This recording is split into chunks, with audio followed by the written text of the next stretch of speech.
Bienvenue à nouveau dans l'émission. Nous sommes rejoints aujourd'hui par le colonel Douglas McGregor, vétéran de combat décoré et ancien conseiller principal auprès du secrétaire à la Défense des États-Unis.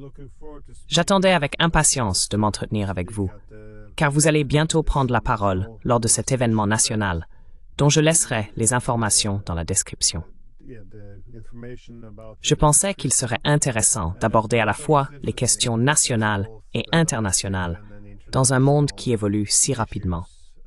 Alors que le monde change à une telle vitesse, ce n'est pas le moment de laisser la politique en pilote automatique. Il est nécessaire de réfléchir à la façon dont le monde évolue et à la manière dont les États-Unis devraient s'y adapter.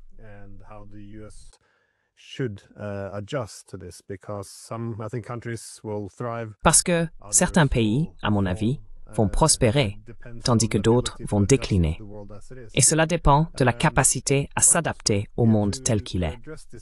Mais pour aborder ce sujet, j'ai pensé qu'un bon point de départ serait Trump disant aux Européens que s'ils veulent que les États-Unis imposent plus de sanctions à la Russie, alors ils doivent s'engager pleinement. C'est-à-dire imposer des sanctions secondaires à toute personne commerçant avec la Russie ou achetant leur énergie, ce qui signifie s'en prendre à la Chine et à l'Inde. J'ai entendu différentes interprétations et perspectives sur la stratégie adoptée ici. S'agit-il d'une approche insensée, illusoire, ou est-ce une sorte de partie d'échecs que nous ne comprenons pas?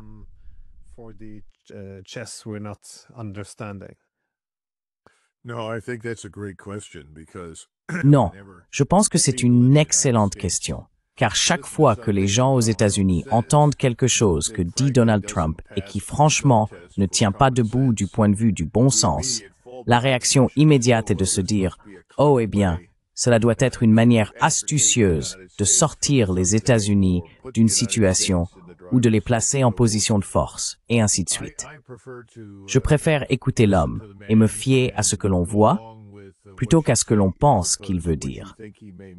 Ce message qu'il a adressé aux Européens m'a semblé être une sorte d'approche passive-agressive dans la gestion des relations internationales, que je trouve à la fois inutile et dangereuse.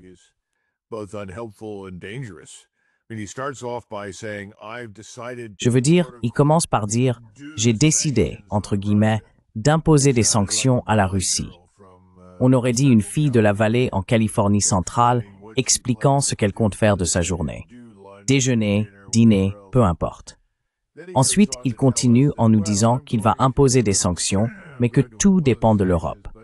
Et il s'attend à ce qu'ils suivent son exemple. Eh bien, il oublie quelque chose. George Washington, lorsqu'il était président des États-Unis, a répondu à une question sur les Français, sur ce qu'ils feraient à l'avenir et sur ce que nous pourrions faire à l'avenir. Et il a dit « Gardez quelque chose à l'esprit. »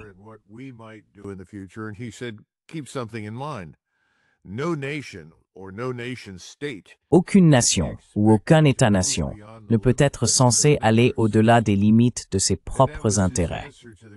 Et c'était sa réponse à la question « Que feront les Français? Que feront les Britanniques? Que fera qui que ce soit ?» Il ne s'attendait pas à ce que quiconque dépasse les limites de ses intérêts dans son soutien envers nous. En d'autres termes, quelle que soit la politique, elle a ses limites. Et je pense qu'en lisant son message, les Européens vont en arriver à la conclusion qu'il veut qu'ils s'engagent pleinement dans un suicide national ou international en détruisant leurs relations avec pratiquement tout le monde, sauf les États-Unis, et même entre eux.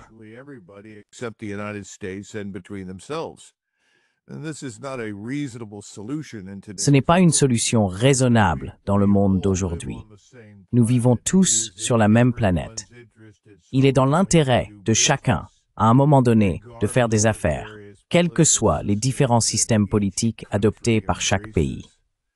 Donc je pense que l'idée selon laquelle, d'une manière ou d'une autre, les Européens vont dire « Vous savez, vous avez raison », pour réussir en Ukraine, ce qui est bien sûr une idée totalement absurde de toute façon. Ce que nous devons faire maintenant, c'est couper nos relations avec la Chine, nous isoler pratiquement du reste du monde, de l'Inde, de tous les autres, parce que tous ces États font d'une manière ou d'une autre des affaires avec la Russie. Vous savez, la Turquie en est un excellent exemple.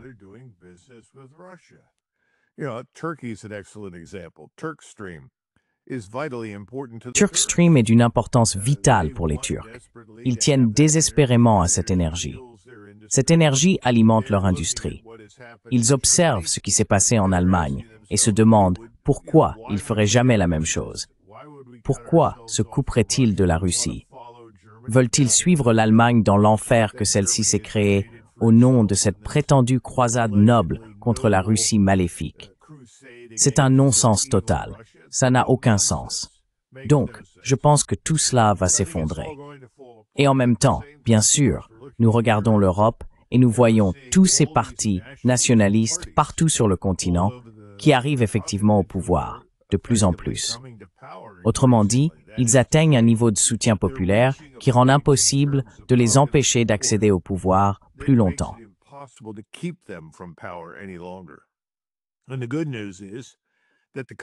Et la bonne nouvelle, c'est que le type de nationalisme que ces États prônent n'a rien à voir avec l'attaque de qui que ce soit. Il s'agit uniquement de défendre les intérêts de leur propre pays, ce qui est bon pour leur société, comment ils se protègent, leur culture, leur identité, leur mode de vie, ainsi que leur système économique. Et je pense que c'est le glas du mondialisme, franchement. Et que le président Trump joue, comme le disent ses partisans, aux échecs en 4 dimensions, en incitant tout le monde à imposer des sanctions comme il le fait. Je n'en ai aucune idée. Je soupçonne plutôt que certaines personnes dans son administration réfléchissent probablement à un divorce encore plus prononcé, notamment entre l'Europe occidentale et la Russie, la Chine et d'autres pays.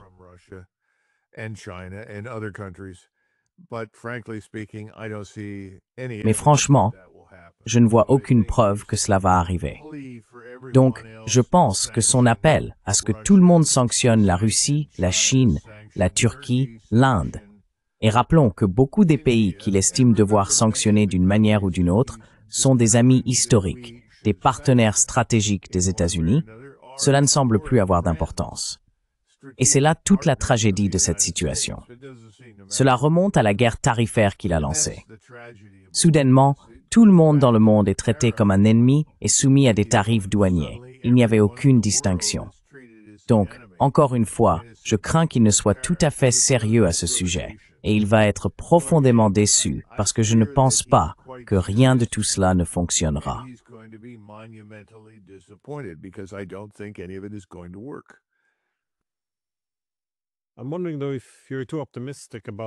Je me demande cependant si vous n'êtes pas trop optimiste à propos des Européens en ce moment, car il semble que l'Europe soit dans une... Eh bien, parce que les temps changent si rapidement, les Européens se retrouvent dans ce vide stratégique. Autrement dit, ils n'ont pas vraiment la capacité, semble-t-il, d'imaginer un monde où l'Occident collectif ne domine pas. Ainsi, toute leur impulsion consiste à restaurer l'hégémonie collective des années 1990, ce qui n'est pas réalisable. Mais dans cette quête, nous nous retrouvons désormais en guerre avec la Russie, non seulement confrontés à un déclin économique, mais probablement à un effondrement, à une crise de légitimité politique et à une perte de pertinence internationale.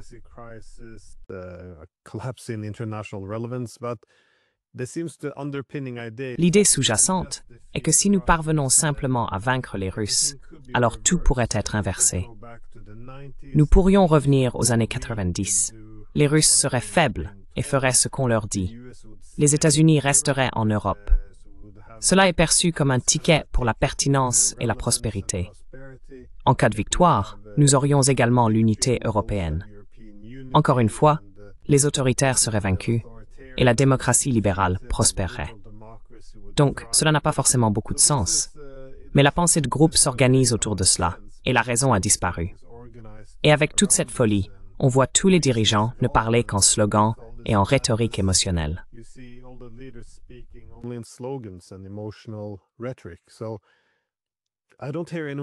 Alors, je n'entends personne définir quel est l'objectif. Comment pouvons-nous atteindre cet objectif? C'est juste, eh bien, la Russie ne respecte que la force. Repoussons, repoussons. Et il n'y a aucune dissidence, Aucune dissidence n'est permise en fait.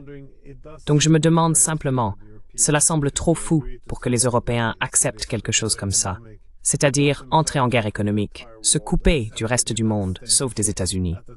À un moment où les États-Unis imposent des conditions commerciales un peu injustes aux Européens. Mais êtes-vous sûr que les Européens ne vont pas vraiment aller jusqu'au bout? Parce que nos dirigeants ne sont pas très rationnels ces temps-ci, je dirais.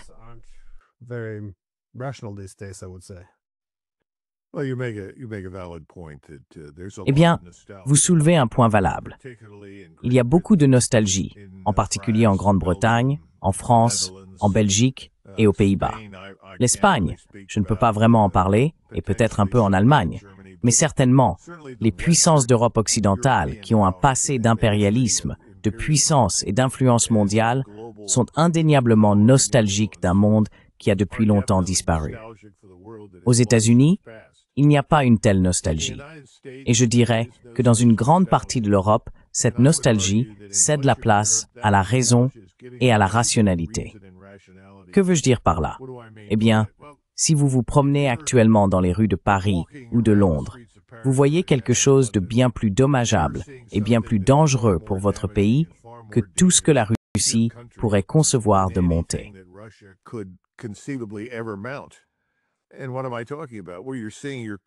Et de quoi suis-je en train de parler? Eh bien, vous voyez votre pays tomber entre les mains de migrants récents qui sont irrévocablement opposés à votre mode de vie, à votre culture, à votre religion. À leur tour, ils tentent d'établir une sorte de copie du pays d'où ils viennent, de la société dont ils sont issus. C'est immédiat et c'est dangereux. Maintenant, les élites, et quand je dis élite, je parle principalement des personnes qui ont de l'argent, qui ont la capacité de s'isoler de ce qui se passe dans leur société. Nous en avons, vous en avez. Elles ne sont pas vraiment préoccupées, et elles critiquent leur propre population pour leur manque de tolérance. Eh bien, elles ne se font pas poignarder en plein jour. Elles ne sont pas agressées, brutalisées ou violées.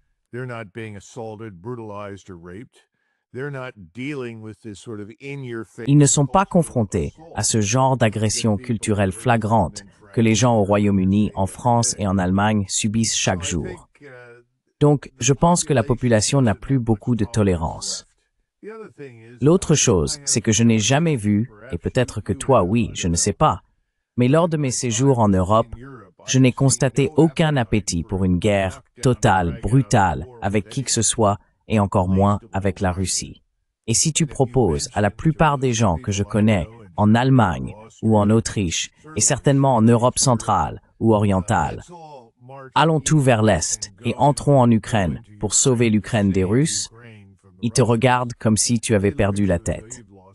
Ils sont ravis d'envoyer des quantités incalculables d'argent, de liquidités et d'équipements tant que cela ne leur nuit pas économiquement, évidemment. Et cela va leur coûter très cher maintenant. Ils s'en fichent.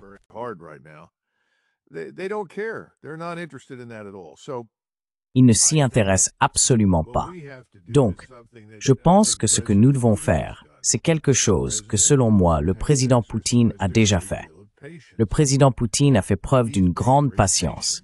Il fait preuve de beaucoup de patience, attendant que cette vague de changement déferle sur l'Europe. Cela arrive, et le message du président Trump aux Européens va accélérer ce processus. La vraie question est de savoir à quel moment les Américains vont se réveiller et reconnaître que Washington les a menés dans une impasse. C'est l'une des raisons pour lesquelles j'ai écrit l'article que j'ai publié aujourd'hui sur ce déplacement du pouvoir, de l'influence et de la richesse mondiaux vers l'Est. Ce n'est pas parce que je me réjouis de la disparition de l'Occident, sous quelque forme que ce soit. Et l'Occident n'est pas nécessairement condamné à décliner à cause de cela. Mais ce que l'Occident doit reconnaître, c'est qu'il existe aujourd'hui plusieurs puissances dans le monde.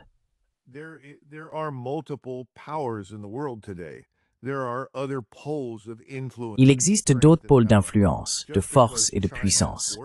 Ce n'est pas parce que la Chine, l'Inde, l'Iran ou un certain nombre d'autres pays et la Russie sont désormais des acteurs puissants sur la scène mondiale que cela représente un danger pour nous. Et c'est là le problème, je dirais, certainement depuis 1991. À Washington, D.C., on veut interpréter l'émergence d'autres centres de pouvoir comme étant inévitablement préjudiciables aux États-Unis. Ce n'est pas vrai. La guerre, en tant que moyen d'étendre sa puissance, d'imposer sa volonté, est de plus en plus, à mon avis, obsolète. C'est quelque chose qui n'a plus de sens. Et je ne vois aucune preuve que les Chinois, les Russes, les Indiens, les Japonais ou un certain nombre d'autres puissances aient recours à la force militaire pour atteindre leurs objectifs. En fait, je pense qu'ils cherchent tous à l'éviter.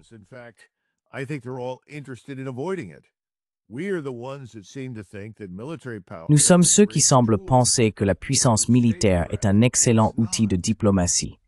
Ce n'est pas le cas. Vous savez, vous pourriez parler à n'importe qui, comme l'ambassadeur Freeman, à toute personne ayant été diplomate professionnel au cours des 30 ou 40 dernières années. Et ils vous diront tous la même chose. En diplomatie, dans les relations internationales, l'instrument militaire est le moins attrayant parce que c'est le plus difficile à contrôler et que c'est le dernier recours. Et nous l'avons utilisé encore et encore. Nous regardons le désert que nous avons créé. À force d'utiliser notre puissance militaire, nous déclarons la victoire, puis nous passons à autre chose. Et les gens aux États-Unis, eux, ne s'en rendent pas compte parce qu'ils ne ressentent pas la douleur. Eh bien, cela commence à changer pour des raisons économiques, à cause du système financier et de la position dangereuse et périlleuse dans laquelle nous nous trouvons.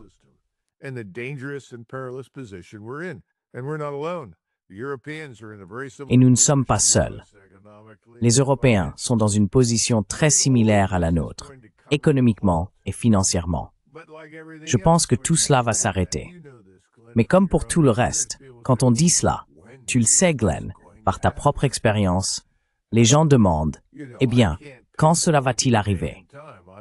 Tu sais, je ne peux pas préciser le jour et l'heure. Je ne suis pas Nostradamus. Mais il me semble assez évident que les choses vont s'arrêter net, financièrement et économiquement. Nous avons deux options. Soit nous sautons dans un trou, nous tirons le trou sur nous, et nous nous cachons en faisant semblant que rien n'a changé et que nous sommes les meilleurs. Soit nous reconnaissons que le monde a vraiment changé. Il y a une nouvelle constellation de puissance, et nous devrions en faire partie.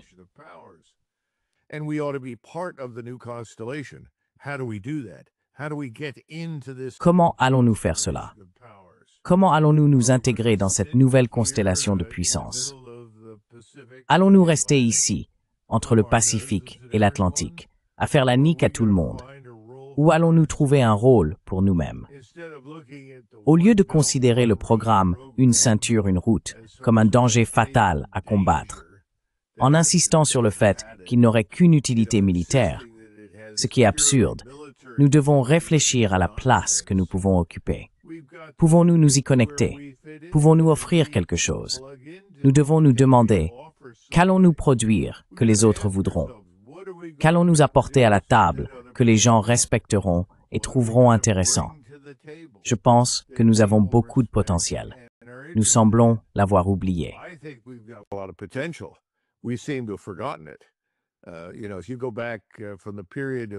Vous savez, si l'on remonte à la période de l'histoire mondiale entre 1870 et 1970, tout ce dont vous profitez aujourd'hui, de l'éclairage électrique au chauffage au gaz, en passant par l'automobile, tout ce que vous pouvez imaginer, toutes les différentes vaccinations qui fonctionnent vraiment, toutes ces choses trouvent leur origine aux États-Unis grâce à des inventions brillantes.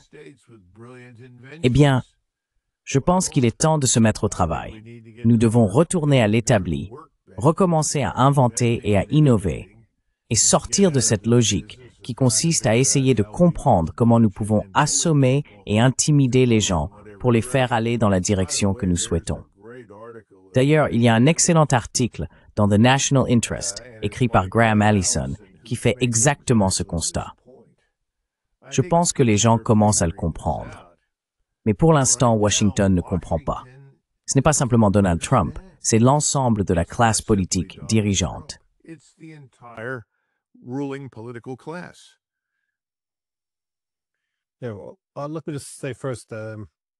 Permettez-moi d'abord de dire que je pense que vous avez raison, de dire qu'il se passe aussi quelque chose en Europe. De plus en plus de gens remettent en question la propagande de guerre parce qu'ils se rendent compte, eh bien de plus en plus de gens voient les faits. La grande majorité des Ukrainiens veulent la paix. Et pourtant, ils constatent aussi que leurs propres politiciens boycottent la diplomatie et apportent au contraire leur soutien total au régime de Zelensky, qui traque les Ukrainiens dans la rue pour les envoyer au front. Tout cela est présenté comme une aide à l'Ukraine. Donc même si l'opposition en Ukraine, celle pro-occidentale, commence à critiquer cela, je pense que de plus en plus de gens se rendent compte que, peut-être, vous savez, les gouvernements mentent parfois pendant les guerres. Parfois.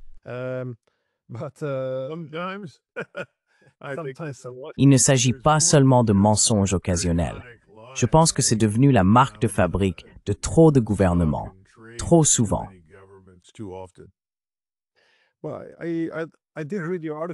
Eh bien, j'ai lu votre article, justement parce que je trouvais cela intéressant, notamment dans le contexte de ce que vous avez dit sur la volonté de préserver l'Occident. Et en effet, je pense que nous partageons tous ce sentiment. Mais pour préserver l'Occident, il faut s'adapter à la réalité.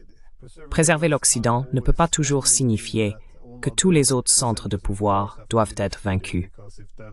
Car si ce n'est pas un objectif réalisable, on finit par détruire l'Occident en poursuivant ce but.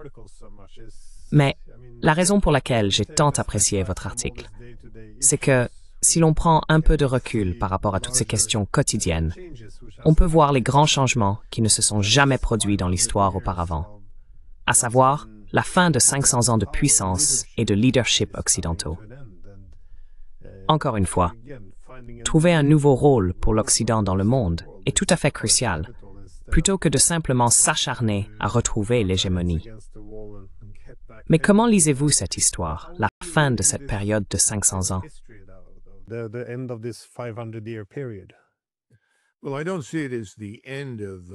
Eh bien, je ne vois pas cela comme la fin du pouvoir et de l'influence occidentale. Je le vois comme la fin de notre domination. Pardon, c'est bien mieux ainsi. Le monde multipolaire n'est pas la fin pour les États-Unis, ni pour quiconque en Europe. Bien au contraire, je pense que c'est une immense opportunité. Mais ce que nous devons faire, c'est quelque chose qui s'est produit progressivement après 1492. La raison pour laquelle j'ai évoqué 1492, c'est que un bon ami à moi en Croatie observait ce qui se passait à Belgrade et dans d'autres grandes capitales, et il voyait l'afflux d'investissements chinois, etc. Et il m'a dit presque en passant, « Tu sais, on commence à voir quelque chose de significatif. Peut-être que c'est à nouveau 1492. »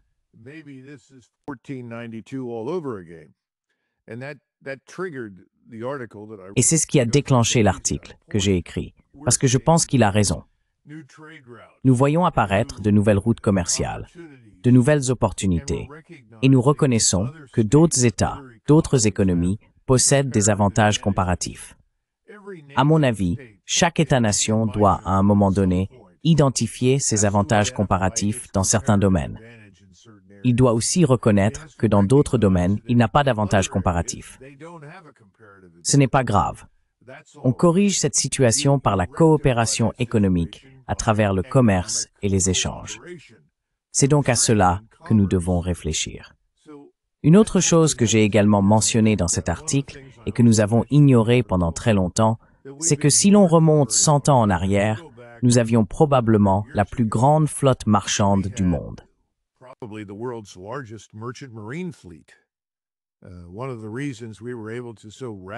L'une des raisons pour lesquelles nous avons pu réapprovisionner si rapidement les Britanniques à l'étranger, tant pendant la Première Guerre mondiale que pendant la Seconde, c'est que nous disposions d'une immense flotte marchande. Qu'est-il advenu de celle-ci? Vous savez, nous avons essentiellement choisi de nous en désengager. Quelqu'un a décidé qu'il pouvait gagner plus d'argent en la vendant qu'en la maintenant et en l'exploitant. Il en va de même pour le rail. Les États-Unis avaient probablement le plus grand réseau ferroviaire du monde. C'était particulièrement vrai après 1870, une fois la guerre de sécession terminée. Qu'en avons-nous fait? Peut-être attendons-nous tous que les extraterrestres atterrissent et nous fournissent de nouvelles technologies qui rendront tout ce que nous possédons obsolète.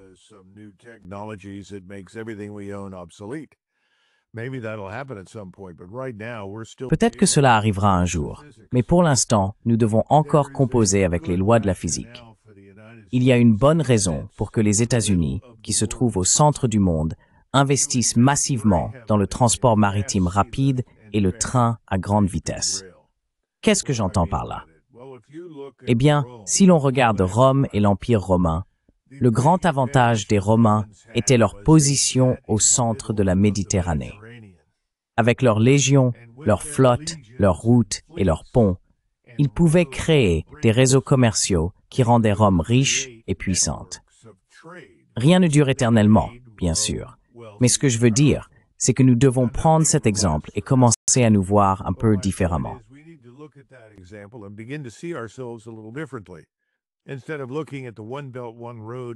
Au lieu de considérer la nouvelle route de la soie comme un danger, ne pourrions-nous pas construire un transport maritime rapide, capable d'acheminer des marchandises, par exemple, de Rochefort en France jusqu'à la côte est des États-Unis, puis de les charger sur un train à grande vitesse pour les transporter jusqu'à Los Angeles, San Francisco ou Puget Sound à Seattle, dans l'État de Washington. Et ensuite, les renvoyer rapidement vers l'Europe grâce à un transport maritime rapide. Je parle ici de l'Europe, du Japon, de l'Asie du Nord-Est et de la Chine. Nous avons également ce passage arctique qui s'est ouvert. Il y a de nombreuses raisons pour lesquelles nous devrions nous pencher sur cette question. Pourquoi? Parce que historiquement, nous avons bénéficié d'un avantage considérable. Cet avantage, c'est que de l'Atlantique au Pacifique et du Pacifique à l'Atlantique, nous parlons une seule langue.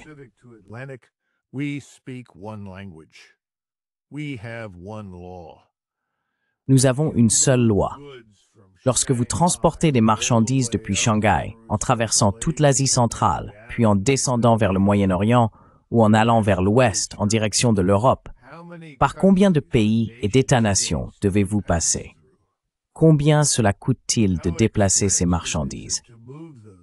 Partout où vous allez, et j'ai des amis en Chine qui me le répètent sans cesse, dès que vous arrivez, que vous êtes chinois et que vous dites « Nous voulons construire un terminal ici, nous voulons installer ceci ici », tout le monde se tient là et dit « Voilà ma main, remplissez-la d'argent, s'il vous plaît ». Eh bien, il n'y a pas cette exigence ici. Nous pouvons tout transporter d'un bout à l'autre du pays sans traverser plusieurs pays.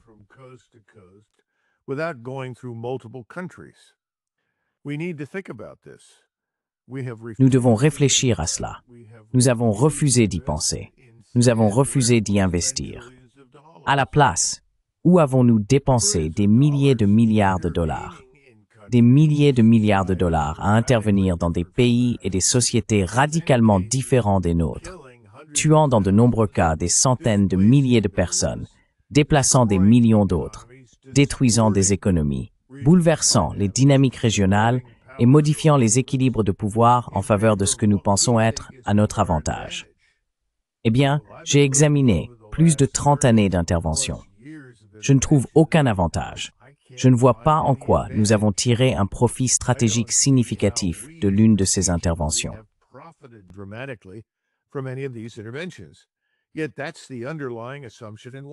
Pourtant, c'est l'hypothèse de base à Washington. Vous intervenez en Libye, et qu'obtenez-vous en retour? Vous obtenez le chaos. Vous détruisez les dynamiques régionales. Tout le monde en Afrique du Nord a peur de vous. Personne ne vous fait vraiment confiance. Si vous allez en Amérique latine en ce moment, et que nous avons cette armada que nous installons au nord du Venezuela, tout le monde considère le Venezuela isolément du reste de l'Amérique latine. Mais ce n'est pas possible. Le Venezuela fait partie d'un autre continent. Si vous intervenez au Venezuela, vous détruisez la structure du pouvoir au Venezuela. Vous déformez les relations que le Venezuela entretient avec ses voisins. Vous ne finirez pas seulement par combattre des gens au Venezuela.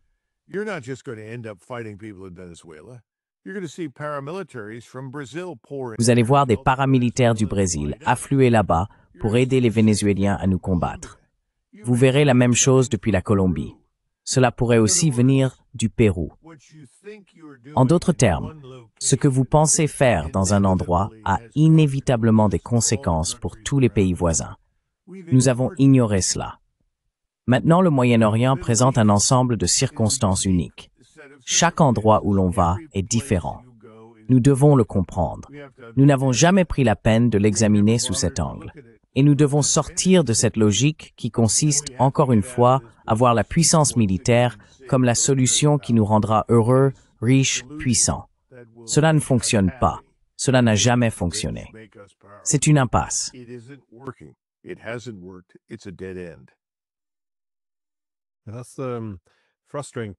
C'est ça qui est frustrant quand on cherche à restaurer les années 1990. Personne ne veut poser la question. Qu'a-t-on réellement accompli depuis les années 1990? Parce que, comme vous l'avez dit, toutes ces aventures militaires ont mené au désastre. Nous sommes passés des années 90 avec une concentration de pouvoir sans précédent en Occident à aujourd'hui avec cet effondrement de la sécurité économique, du pouvoir politique, de la réputation et de la stabilité interne. Il est donc étrange que personne n'envisage une approche différente. C'est toujours la même réaction instinctive et les mêmes slogans creux. Mais selon vous, quelle serait une stratégie différente? Que devraient faire les États-Unis aujourd'hui, à votre avis? Encore une fois, si Trump vous écoutait, que lui diriez-vous?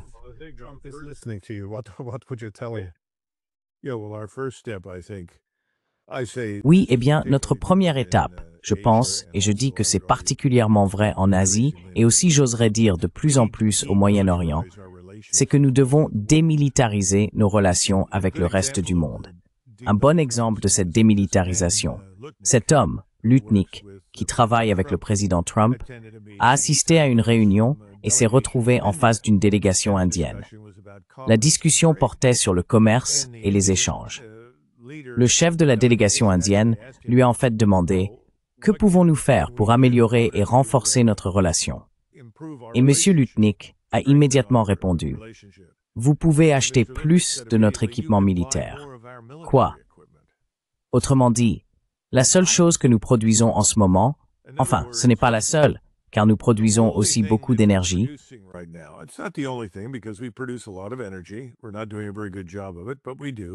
Nous ne faisons pas un très bon travail à ce sujet, mais nous le faisons.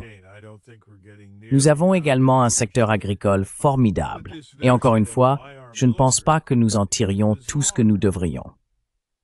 Mais cette idée de acheter notre équipement militaire est étrange. Vous savez, c'est le seul secteur manufacturier que nous semblons vraiment promouvoir avec insistance. Cela signifie que, par définition, si vous achetez notre équipement militaire, alors vous êtes allié ou partenaire avec nous. Eh bien, l'Inde vient de démontrer très clairement qu'elle souhaite entretenir de bonnes relations avec nous. Mais l'Inde a ses propres intérêts.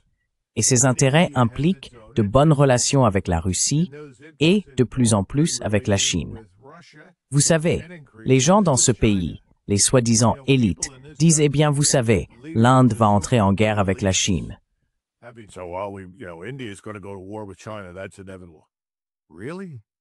C'est inévitable. Vraiment? Pourquoi? Sur quoi vont-ils se battre? Vont-ils se battre pour un terrain situé à 4500 ou 5000 mètres d'altitude afin d'ajuster des frontières 5000, 10 km? Pourquoi faire? C'est ridicule. Et pourquoi serait-ce dans notre intérêt que l'Inde et la Chine se fassent la guerre? Ça ne l'est pas. L'hypothèse, c'est que c'est un jeu à somme nulle. Autrement dit, si quelqu'un à l'étranger part en guerre, nous en profitons. Non, ce n'est pas le cas. C'est une façon de penser absurde. En d'autres termes, nous devons revenir à ce que nous étions, je dirais, même malgré la guerre froide et les peurs évidentes de l'Union soviétique. Revenir à l'époque où Eisenhower regardait le monde et pensait que la chose la plus importante que nous puissions faire, c'est de construire la prospérité chez nous.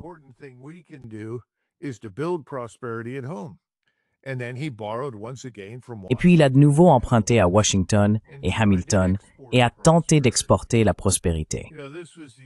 Vous savez, c'était l'autre point qui revenait sans cesse après la fondation de notre pays. Les gens ont immédiatement eu l'idée que nous devrions envahir d'autres endroits et, entre guillemets, répandre la révolution. Et bien sûr, à l'époque, Washington et Hamilton en particulier, Jefferson étant l'exception, ont regardé cela et ont dit « Eh bien, c'est une idée brillante.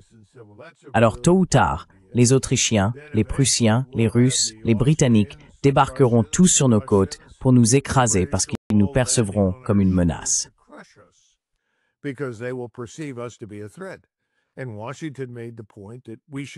Et Washington a souligné que nous devrions être un exemple pour le monde. Comment y parvenir? Eh bien, il faut devenir prospère par ses propres moyens. Ensuite, on exporte cette prospérité vers les autres. C'est à cela qu'il faut revenir. Nous pouvons être le moteur de la prospérité mondiale. C'est ce que nous étions.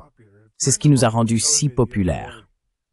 Un ami à moi me disait l'autre jour, alors qu'il repensait au processus de Versailles, qu'il avait remarqué quelque chose que j'ai trouvé très intéressant.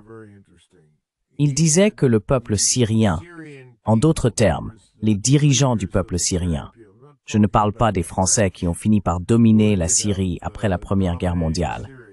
Il disait donc que les représentants syriens à Versailles s'étaient en fait adressés à la délégation américaine et avaient dit « Nous ne voulons pas vraiment des Français, des Britanniques ou de quiconque d'autre venant d'Europe dans notre pays, mais nous admirons tous les États-Unis. »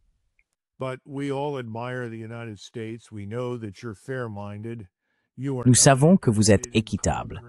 Vous n'êtes pas intéressé par la conquête des pays des autres. Pourriez-vous venir dans le cadre du mandat et nous aider à nous gouverner nous-mêmes en Syrie? Je veux dire, arrêtez-vous un instant et réfléchissez à cela. Pensez-vous qu'une délégation syrienne viendrait à Washington aujourd'hui pour demander aux Américains de venir les aider à se gouverner eux-mêmes? Peu probable. Nous avons donc détruit la réputation que nous avions bâtie pendant plus de 150 ans. Nous sommes dans une très mauvaise position maintenant, car les gens ne nous perçoivent plus comme nous aimerions l'être. Nous ne sommes plus un phare de lumière. Nous ne sommes plus la ville brillante sur la colline. Et les Américains sont offensés. Je parle avec des Américains. Eh bien, qu'est-ce que tu veux dire par là? On dirait que tu n'es pas un partisan de l'America First.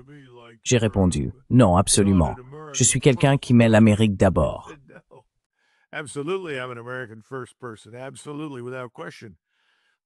Absolument, sans aucun doute.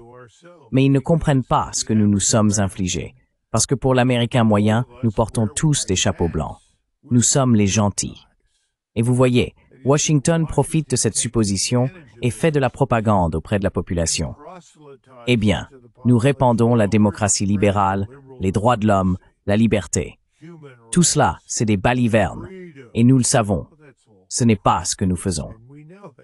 Ce n'est pas ce que nous avons fait.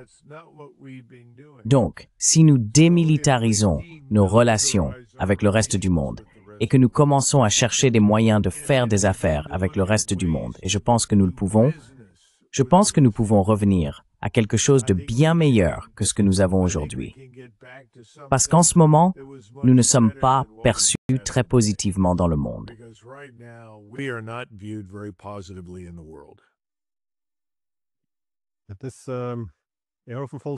Cette époque relève de l'internationalisme idéaliste, et vous pouvez voir comment cela évolue, car vous avez vu la même chose après la Révolution française, c'est-à-dire qu'ils ont mené une révolution libérale, parlant de la fraternité des nations et de l'idée de paix perpétuelle. Et puis soudain, ou très peu de temps après, le discours a légèrement changé. Eh bien, nous avons ici tellement de liberté et de paix qu'il nous faut apporter cette paix à d'autres peuples également. Ainsi, tout à coup, cela s'est transformé en mission civilisatrice. Et donc, toute la révolution libérale a fini avec Napoléon comme empereur et une guerre perpétuelle pour atteindre cette paix perpétuelle. On peut aussi classer les bolcheviks dans cette catégorie. Ils n'étaient même pas censés avoir de politique étrangère. Après la Révolution, ils devaient simplement vivre en paix, se détacher d'une politique étrangère agressive. Ils s'opposeraient à l'Empire.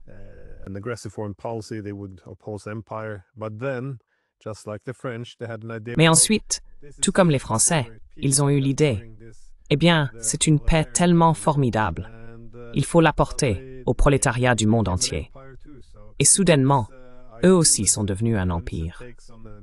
Donc cet idéalisme, une fois qu'il adopte une approche missionnaire pour aller dans le monde et libérer d'autres peuples, continue de marcher avec cette idée en tête. Comme vous l'avez dit, ils portent le chapeau blanc, ils restent les gentils, mais ils ont endossé exactement le même rôle que l'Empire. Je voulais toutefois vous demander, que pensez-vous qu'il soit possible de faire aux États-Unis? Parce que j'ai eu un entretien avec le juge Napolitano, qui participera aussi à la conversation nationale, et il avait une vision très sombre de l'avenir. Il pensait que les États-Unis pourraient se disloquer s'ils continuaient sur cette voie.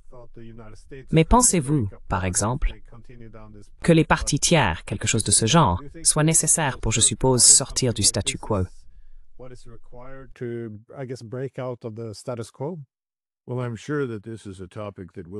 Eh bien, je suis sûr que c'est un sujet dont nous discuterons le 4 octobre à Dallas. Et vous savez, le juge Napolitano et moi avons des points de vue similaires sur certains sujets et sur d'autres, nous ne sommes pas d'accord, ce qui est très bien. Je veux dire, l'une des choses qui est ressortie lorsque je parlais avec les deux invités, Nathalie Brunel et Andrew Napolitano, c'est que j'ai dit, écoutez, vous n'êtes pas invités à participer à cet événement parce que vos opinions sont identiques aux miennes. Ce n'est pas le cas. Ils ont des opinions qui, dans de nombreux cas, sont très différentes. Nous ne demandons pas aux gens de venir et d'adopter un ensemble d'opinions. Ce que nous voulons, c'est avoir une conversation, littéralement. Nous voulons savoir ce que les autres pensent.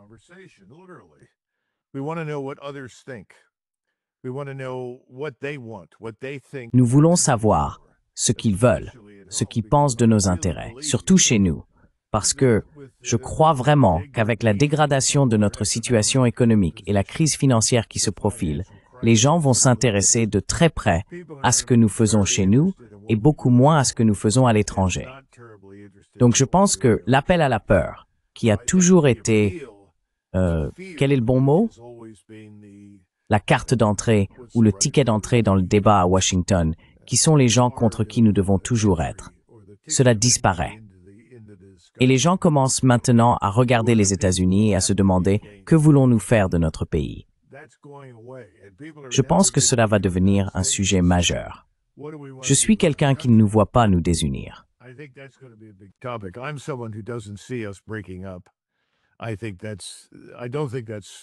Je ne pense pas que ce soit probable. En fait, chaque fois que je voyage à travers les États-Unis, je constate que beaucoup de gens sont d'accord les uns avec les autres, partout dans le pays. Je ne trouve pas de division profonde. Maintenant, si vous parlez des non-citoyens, et nous en avons environ 50 millions, cela peut être très différent, et c'est un autre problème. C'est un problème auquel nous devons faire face. Mais si vous regardez l'ensemble de l'électorat, la plupart des citoyens américains, la plupart du temps, ont tendance à être d'accord sur le fait que nous avons besoin de lois et d'ordre, que nous avons besoin de quartiers sûrs, que nous avons besoin d'un bon niveau de vie, que les gens devraient gagner plus d'argent qu'ils n'en gagnent, que nous devons retrouver une forme de travail qui soit précieuse, productive et permette de bien gagner sa vie.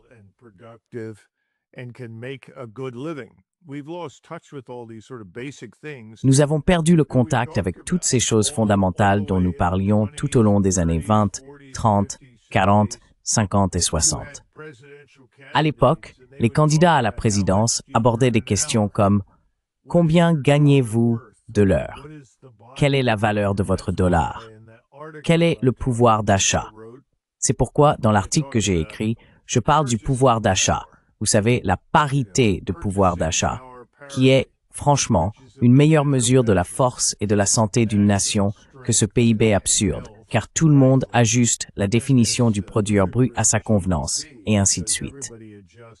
Et c'est en partie notre problème, ici, aux États-Unis. Nous continuons à nous illusionner en pensant que nous sommes plus grands, meilleurs, plus forts que nous ne le sommes réellement. Nous devons affronter la réalité. Nous ne sommes plus aussi forts qu'avant.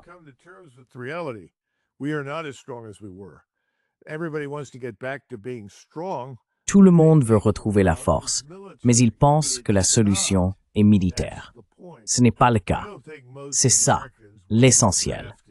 Je ne pense pas que la plupart des Américains veuillent être enrôlés dans l'armée et aller se battre quelque part. Mais je pense que la plupart des Américains soutiendraient fermement la sécurité de nos frontières, de nos ports et de nos aéroports. Ils aimeraient voir la fin de l'anarchie créée par les frontières ouvertes et l'accès sans restriction à notre pays. Ils aimeraient voir la loi appliquée. Je pense que ce sont des choses très importantes. En même temps, ils veulent des emplois.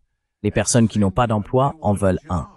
Et je pense que nous pourrions faire mieux pour en créer.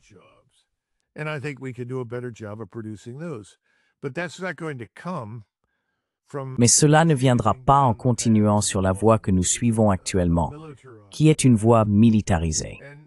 Les gens me regardent, et un ami à moi m'a dit, « Dis donc, Doug, tu n'aimes pas la guerre alors que tu es soldat. » Je ne connais pas beaucoup de personnes qui sont allées à la guerre et ont vu de vrais combats qui en sont revenus, avec l'envie d'en voir davantage. Je veux dire, on le fait, c'est notre devoir, mais on n'a pas forcément envie de porter cette destruction partout dans le monde. Et je pense que ceux qui n'ont jamais fait la guerre sont généralement les plus enthousiastes à l'idée d'y aller. Donc je pense que nous sommes à un point d'inflexion intéressant aux États-Unis. Et je pense que nous devons prêter attention à cette analogie de 1492, car la richesse et le pouvoir s'éloignent de nous. Au lieu de dire, eh bien, nous devons construire plus de navires de guerre et nous devons constituer des forces capables de combattre plus loin, plus vite.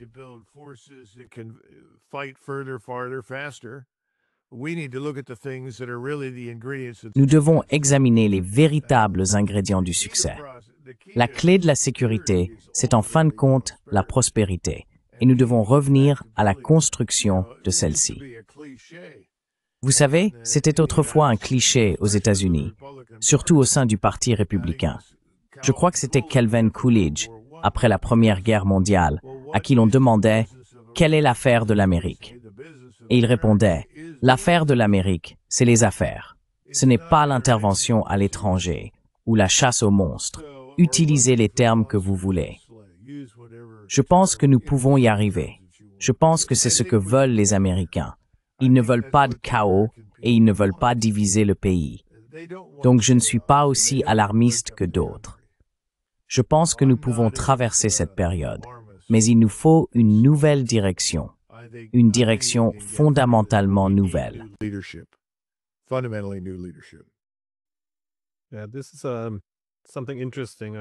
Oui, c'est quelque chose d'intéressant. J'ai aussi remarqué que ce sont les politiciens qui sont vraiment en train de s'emporter, qui sont les plus fervents bellicistes de nos jours, alors que souvent on voit les chefs militaires demander de la retenue. Donc c'est un bon point de dire que ce sont ceux qui ont vu la guerre qui sont un peu plus prudents. Ce qui explique aussi pourquoi cela m'inquiète un peu, que toute la génération qui a connu la Seconde Guerre mondiale est disparue. Ce qui signifie que le respect pour les horreurs de la guerre s'est aussi quelque peu atténué.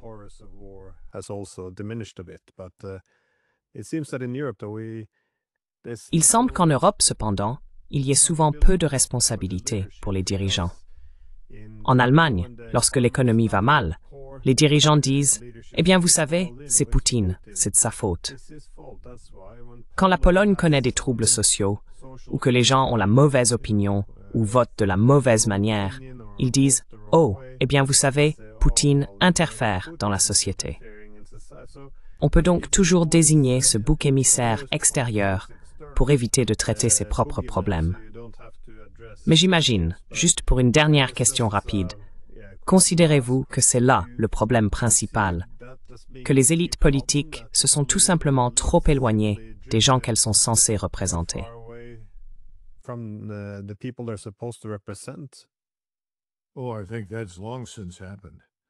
Oh, je pense que cela s'est produit depuis longtemps. Je me souviens de Gordon Brown. Vous vous rappelez qu'il a été brièvement Premier ministre. Gordon Brown était entouré de gens. C'était quelque part en Angleterre, j'ai oublié l'endroit. Et cette femme a essayé de lui parler du danger de cette migration. Vous savez, nous perdons le contrôle de nos rues, nous sommes submergés. Il a écouté et hoché la tête, disant « Eh bien, nous allons nous en occuper ». Mais en montant dans la voiture, il a qualifié ses propos de racistes auprès d'un collègue, est monté dans la voiture et est parti. Eh bien, Gordon Brown ne vit pas là où cette dame vivait.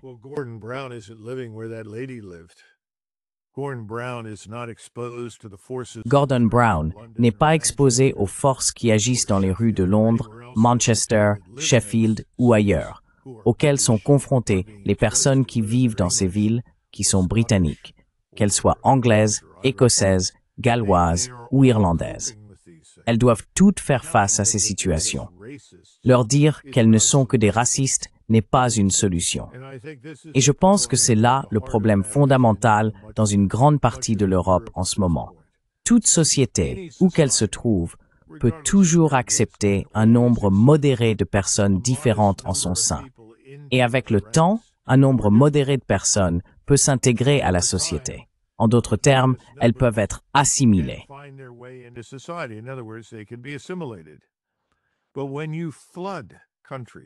Mais lorsque vous inondez des pays avec des millions de personnes qui ne sont absolument pas intéressées et ne le seront jamais, par l'assimilation, qui en réalité sont venus avec un agenda totalement différent, voire simplement pour prendre complètement le contrôle de votre pays, ce n'est pas quelque chose que vous allez résoudre en rejetant les préoccupations et les plaintes des gens comme étant racistes.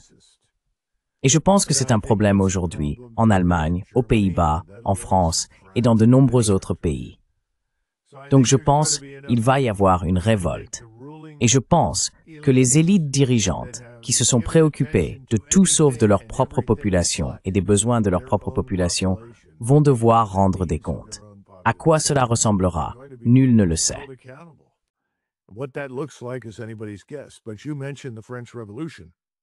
Mais vous avez mentionné la Révolution française. Et la Révolution française a été une explosion. Et cette révolution n'est pas apparue du jour au lendemain, sortie de nulle part. Elle a mis longtemps à se préparer. C'est simplement qu'ils ont atteint un point où ils ne pouvaient plus acheter de pain à Paris. Et alors tout a explosé. Mais les ingrédients de l'explosion étaient toujours présents. De Tocqueville, qui a écrit un livre remarquable sur les États-Unis, a parlé de la Révolution de 1848. Il a dit « Nous, en France, dormons sur les pentes d'un volcan et personne n'y prête attention. Je pense que nous, en Occident, dormons sur les pentes d'un volcan et que l'explosion arrive. Mais ce n'est pas une explosion dirigée contre la Russie, la Chine, l'Inde ou qui que ce soit d'autre. Tout est dirigé vers l'intérieur. »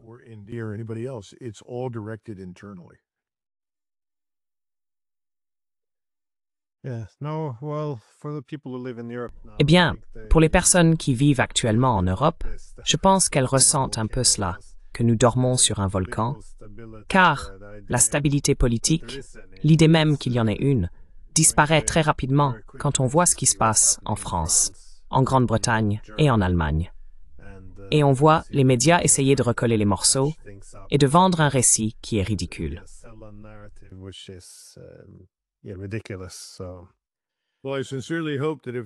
Eh bien, j'espère sincèrement que s'il y a encore des personnes en Europe ainsi qu'aux États-Unis qui sont intéressées, elles consulteront le site web pour le 4 octobre. Et si elles peuvent venir nous rejoindre, nous leur en serions très reconnaissants. Nous aimerions entendre ce qu'elles ont à dire. Oui. Et comme je l'ai déjà dit, je laisserai les informations concernant la conversation nationale qui aura lieu à Dallas dans la description. Merci beaucoup d'avoir pris le temps. Merci Glenn.